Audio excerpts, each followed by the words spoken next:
UP board class 10 के प्यारे विद्यार्थियों, स्वागत है आप सभी का शिवम लेक्चरर में। विज्ञान का मॉडल पेपर है जो कि बोर्ड एग्जाम 2025 के लिए सबसे ज़्यादा इंपॉर्टेंट है, तो आप लोग वीडियो को पूरा लास्ट तक देखिएगा। यदि आप वीडियो को पूरा अंत तक देखते हैं तो आप 70 में 68 अंक जरूर लेकर आएंगे। ठीक है, समय 3 घंटे 15 मिनट होता है और मेरे प्यारे बच्चों पूर्णांक होता है 70 का। थोड़ा सा यहाँ पर निर्देश देख लेते हैं। निर्देश में क्या है, सभी प्रश्न अनिवार्य है। पेपर 2 खंड में होता है, खंड आ और खंड बा। खंड आ में 1 अंक के 20 बहुविकल्पीय प्रश्न होते हैं मेरे प्यारे बच्चों, जिनका उत्तर आपको ओएमआर सीट पर देना होता है। खंड बा 50 अंक का वर्णनात्मक होता है, जिसे आपको कॉपी पे लिखना रहता है। तो मेरे प्यारे बच्चों सभी लोग वीडियो को लाइक कर देंगे, चैनल पर नए होंगे चैनल को सब्सक्राइब कर देंगे, शेयर कर देंगे। चलिए वीडियो को शुरू करते हैं। सबसे पहले खंड आ, इस बहुविकल्पीय प्रश्न है। इसमें पहला क्वेश्चन है, 10 सेंटीमीटर फोकस दूरी की एक उत्तल लेंस एक वस्तु के बराबर आकार का वास्तविक प्रतिबिंब बनाता है। वस्तु और इसके प्रतिबिंब के बीच की दूरी होगी 10 सेंटीमीटर, 20 सेंटीमीटर, 30 सेंटीमीटर या फिर 40 सेंटीमीटर। तो इसका सही ऑप्शन हो जाएगा बी, 20 सेंटीमीटर। ठीक है, इसके बाद अगला क्वेश्चन है। दूसरा क्वेश्चन क्या कह रहा है, एक उत्तल दर्पण द्वारा उत्पन्न आवर्धन सदैव होता है एक से अधिक, एक से कम, एक के बराबर, एक से अधिक या कम। तो एक उत्तल दर्पण द्वारा उत्पन्न आवर्धन सदैव एक से अधिक होता है। यहाँ पर पहला ऑप्शन बिल्कुल करेक्ट हो जाएगा। इसके बाद मेरे प्यारे बच्चों क्वेश्चन नंबर तीसरा है, किस विद्युत चुंबक की क्रोड बनाने के लिए सर्वाधिक उपयुक्त पदार्थ है। स्टील, लोहा, नरम लोहा, तापमान।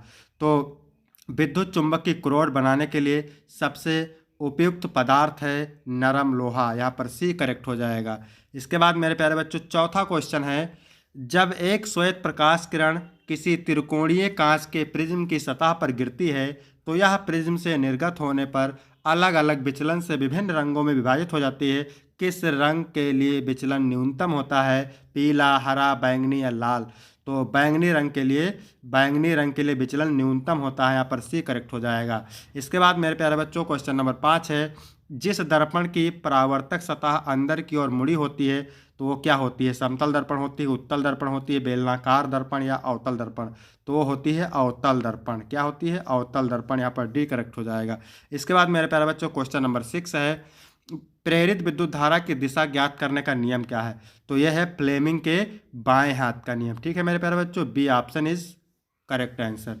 इसके बाद 7वां नंबर है, वक्रता त्रिज्या का मात्रक होता है। तो मीटर भी होता है, सेंटीमीटर भी होता है, मिलीमीटर भी होता है। इनमें से सभी हो जाएगा, डी करेक्ट हो जाएगा। इसके बाद हाइड्रोजन आयन H+ की प्रकृति होती है, अम्लीय, क्षारीय, उदासीन या इनमें से कोई नहीं। तो हाइड्रोजन आयन H+ की प्रकृति होती है अम्लीय। यहाँ पर ए करेक्ट हो जाएगा।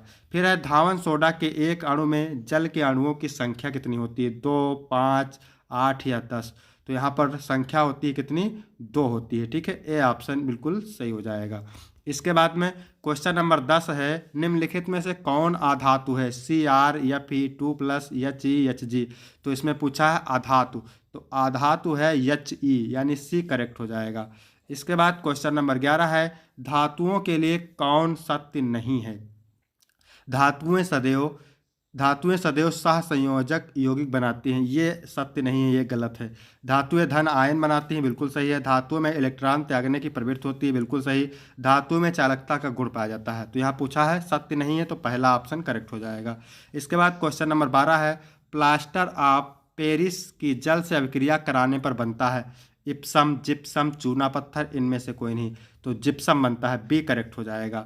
इसके बाद क्वेश्चन नंबर 13 है, एथेनॉल की को सोडियम से अभिक्रिया कराने पर प्राप्त होती है कौन सी gas, O2 gas, H2 gas, C2H2 gas, C2H6 gas.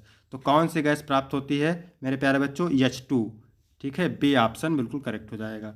इसके बाद मानव में लिंग गुणसूत्रों की संख्या होती है 23, यानी 23 जोड़े होती है, 46 होती है। इसके बाद क्वेश्चन नंबर 15 है। क्वेश्चन नंबर 15 क्या कह रहा है, शरीर के बाहर से ऑक्सीजन को ग्रहण करना तथा कोशिकीय आवश्यकता के अनुसार खाद्य स्रोत के विघटन को क्या कहते हैं। तो उसको कहते हैं मेरे प्यारे बच्चों, क्या उसे कहते हैं, श्वसन कहते हैं। ठीक है, सी ऑप्शन राइट हो जाएगा। इसके बाद 16 नंबर है, मस्तिष्क का मुख्य सोचने वाला भाग क्या कहलाता है। तो अनुमस्तिष्क कहलाता है, डी ऑप्शन इज करेक्ट हो जाएगा। ठीक है, 17 नंबर क्वेश्चन है, निम्नलिखित पौधों में से किसका पुष्प एकलिंगी होता है। ठीक है। गुड़हल, सरसों, मटर या पपीता, तो मटर का होता है, सी करेक्ट हो जाएगा। इसके बाद 18 नंबर है। 18 नंबर क्या कह रहा है मेरे प्यारे बच्चों, एक पोषी स्तर पर उपलब्ध कार्बनिक पदार्थों की कितनी मात्रा अगले पोषी स्तर तक पहुंचती है? 50% पहुंचती है, आपका सी करेक्ट हो जाएगा। इसके बाद 19 नंबर है, पौधों में प्रकाश संश्लेषण का उत्पाद क्या है? तो प्रोटीन है, ऑक्सीजन है और जल है, ए ऑप्शन करेक्ट हो जाएगा। इसके बाद क्वेश्चन नंबर 20 है, निम्नलिखित में से कौन एक पादप हार्मोन नहीं है? तो साइटोकाइनिन एक पादप हार्मोन से नहीं है और ये तीनों हैं। इसके बाद हम बात करेंगे खंड बा वर्णनात्मक प्रश्न की, जो कि 50 अंक का होता है। इसमें जितने भी प्रश्न आपको बता रहे हैं आप लोग नोट करके तैयार जरूर करेंगे, 100% आपके बोर्ड एग्जाम में पूछे जाएंगे। एक अवतल दर्पण की वक्रता त्रिज्या 40 सेंटीमीटर है। इसके सामने एक वस्तु 15 सेंटीमीटर दूरी पर रखी है। प्रतिबिंब की स्थिति बताइए तथा इसका किरण आरेख बनाइए, 4 अंक। 22 नंबर है, फ्लेमिंग का वामहस्त नियम लिखिए, 4 अंक। 23 नंबर है, किसी चालक तार पर प्रतिरोध किन किन कारकों पर निर्भर करता है, 4 अंक। 24 नंबर है, मानव नेत्र का सचित्र वर्णन कीजिए, 6 अंक। फिर अथवा करके दिया हुआ है, प्रिज्म से प्रकाश का अपवर्तन किस प्रकार होता है? श्वेत प्रकाश का वर्ण विक्षेपण प्रिज्म प्रिज्म में कैसा होता है, चित्र बनाकर समझाइए। फिर 25 नंबर है, निम्नलिखित अभिक्रियाओं के लिए संतुलित रासायनिक समीकरण लिखिए, 4 अंक का होता है। लेड नाइट्रेट को गर्म करना, एथेनोइक अम्ल की सोडियम कार्बोनेट से अभिक्रिया, जिंक की सिल्वर नाइट्रेट से अभिक्रिया, सोडियम सल्फेट विलेन की बोरियम ऑक्साइड से विलेन से अभिक्रिया, ठीक है। इसके बाद क्वेश्चन नंबर 26 है। क्वेश्चन नंबर 26 क्या कह रहा है, निम्नलिखित पर संक्षिप्त टिप्पणी लिखिए, 4 अंक का है। समजातीय श्रेणी और कार्बन की सर्वतोमुखी प्रकृति। फिर 27 नंबर है, निम्न पर संक्षिप्त टिप्पणी लिखिए, 6 अंक का। प्रतिस्थापन अभिक्रिया, योगात्मक अभिक्रिया और सजातीय श्रेणी। इसके बाद अथवा करके दिया हुआ है, क्षार क्षार और अम्ल से आप क्या समझते हैं? दैनिक जीवन में पीएच मान के 2 उदाहरण लिखिए। फिर खा नंबर है, प्लास्टर ऑफ पेरिस का गुण तथा 2 उपयोग लिखिए, 6 अंक। 28 नंबर है, गुणसूत्र शब्द का प्रयोग कब और किसने किया?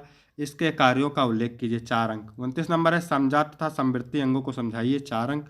इसके बाद 30 नंबर क्वेश्चन है, 30 का और प्रकाश संश्लेषण का एक विवरण दीजिए, 4 अंक। फिर 31 नंबर है, मानव के मादा जनन तंत्र का वर्णन कीजिए, 6 अंक। अथवा मनुष्य के आहार नाल का सचित्र वर्णन कीजिए तथा कार्बोहाइड्रेट की पाचन क्रिया का उल्लेख कीजिए, 6 अंक। तो यहाँ तक वीडियो कंप्लीट होता है मेरे प्यारे बच्चों। वीडियो कैसा लगा? वीडियो अच्छा लगा तो वीडियो को लाइक करें, चैनल को सब्सक्राइब करें। धन्यवाद।